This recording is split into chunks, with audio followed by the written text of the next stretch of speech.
seen me speak before. I always start out with paper in my hand, but we'll see how that pans out as we go, right?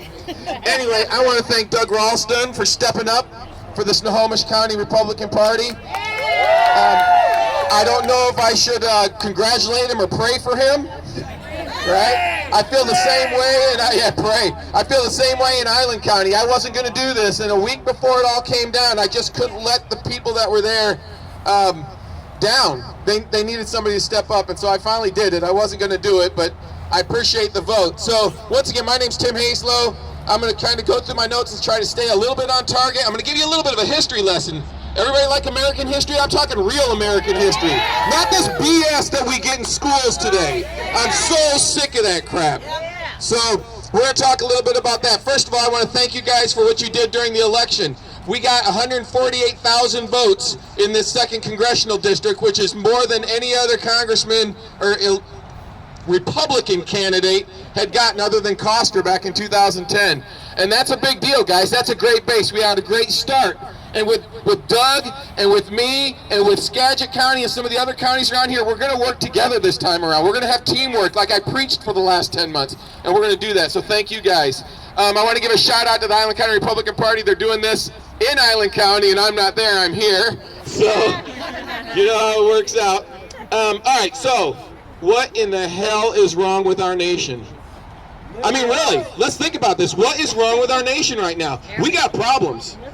We got problems. So let's go back in time a little bit. Who knows what happened in late September of 1787?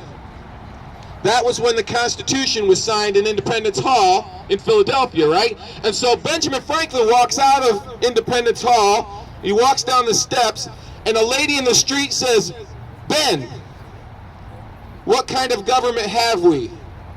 Can anybody tell me what Ben said? A republic. A republic. And then he added to that, he said, "if you can keep it." If you can keep it. And I want to repeat that one more time. If you can keep it.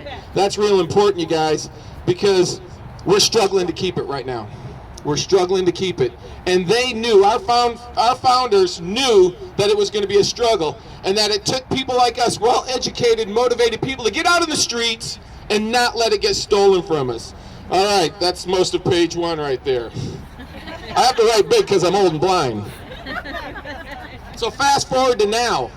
Fast forward to now, what do we see?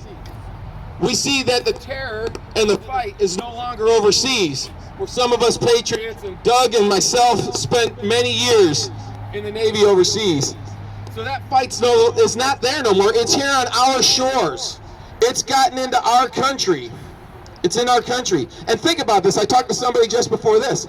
The Muslims, the extreme Muslims, the Antifa, the fascists, the communists, they brag, they boast, they even openly admit now that 40 years ago their plan was to take over our nation without ever firing a shot. Without ever firing a shot. Right? And that's crazy. And we're letting them in. And we're letting them in. So that's crazy. I mean, think about this. We got the squad. I don't even know if I need to get into that, right? We got massive revisionism of history and a teaching of a woke agenda in our schools. Who's for that? I mean, this is ridiculous. Our state legislature just in our state is a freaking disaster. Oh my God, man, unreal. You know, we got Absent Rick and Nasty Nancy pushing this darn agenda because they think they're going to be protected from the socialism because of their status. It doesn't affect them, and they don't care about you. I promise you right now, they do not care about you.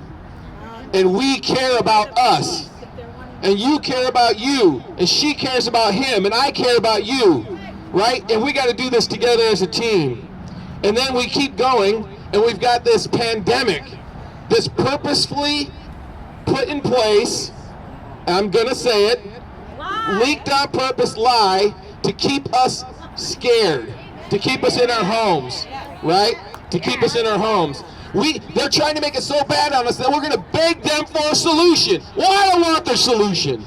I don't want their solution. I want them to get the hell out of my way. And when they do that, we will make America great again.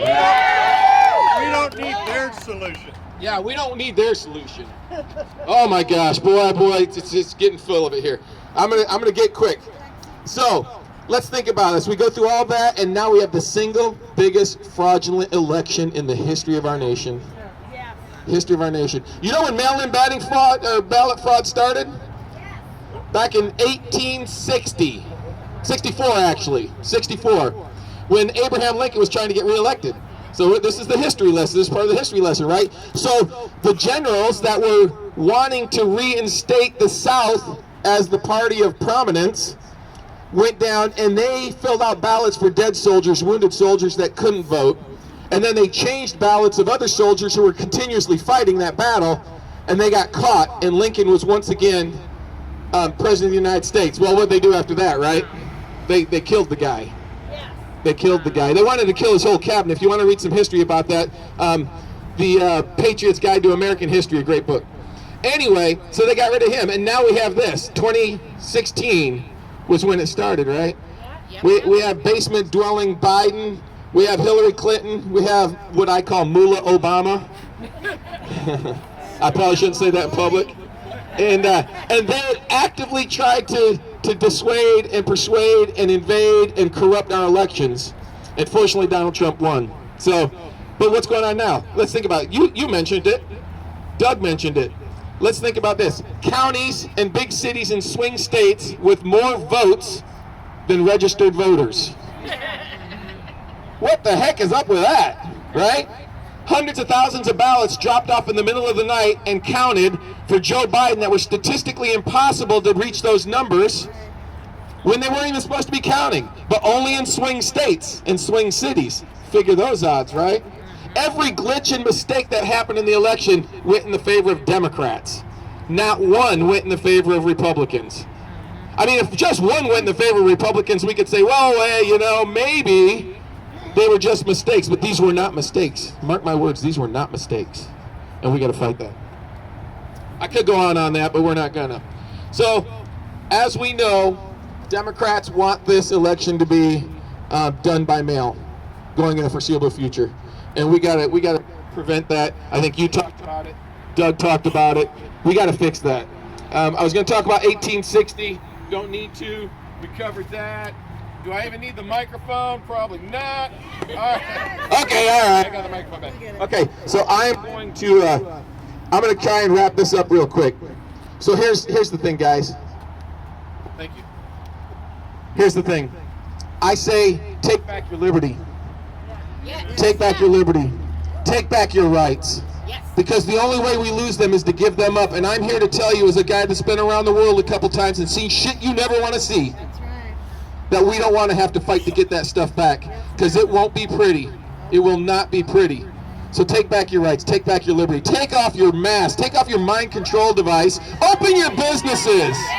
Tell Jay Inslee to, well, you know what you can tell Jay Inslee to do. Open up your businesses, open them up. See people again, feel people again, understand who they are. If you can't see their face, you don't know who they are. And that's part of the left. That's part of what they want to do. And remember, don't compromise. Quit compromising. Quit compromising. Bipartisanship is a term that means we give in and the left gets more. That's what it's been for the last 40 years. So always remember, and I'm gonna read something word for word, and then I'm gonna be done. So you guys, it's important. It's important. So everybody pay attention to this. And you guys can even talk along if you want. We hold these truths to be self-evident, that all men are created equal, that they are endowed by their Creator with certain inalienable rights, that among these are life, liberty, and the pursuit of happiness, that to secure these rights, governments are instituted among men, deriving their just powers from the consent of the governed. That's us. That whenever any form of government becomes destructive of these ends, it is the right of the people to alter or to abolish it, and to institute new government, laying its foundation on such principles and organizing its powers in such form as to them shall seem most likely to affect their safety and happiness. Two more paragraphs. Prudence, indeed, will dictate that governments long established should not be changed for light and transient causes. This is not a light and transient cause, people. This is important stuff. And accordingly, all experience has shown that mankind are more disposed to suffer while evils are sufferable than to right themselves by abolishing the form to which they are accustomed. And here is the most important part. But when a long train of abuses and usurpations, pursuing invariably the same object, evinces a design to reduce them under absolute despotism, which is the direction we're heading in, it is their right, it is their duty to throw off such government and to provide new guards for their future security. So I say never give in to this globalist socialist BS. Don't do it. And I promise you that I and millions of people across this country are going to stand in solidarity with you guys, and we're going to fight this fight to the end. We're going to fight until I can't breathe anymore, and then my children are going to fight in my place. That's the way this has to work. That's what we're going to do. And I guess that's all I got to say about that. Here's the reality, guys. I appreciate your time. I appreciate your efforts. I really want us to get out there and get this going and fight this fight. And it's going to take this right here in all aspects of our lives to get it done and get it done right. So I think that's my 12 minutes. I appreciate your time. Get out there, get busy, fight hard, and let's take this country back. If we have to take it back by getting rid of every single elected official and starting over, that's what we do. Thank you.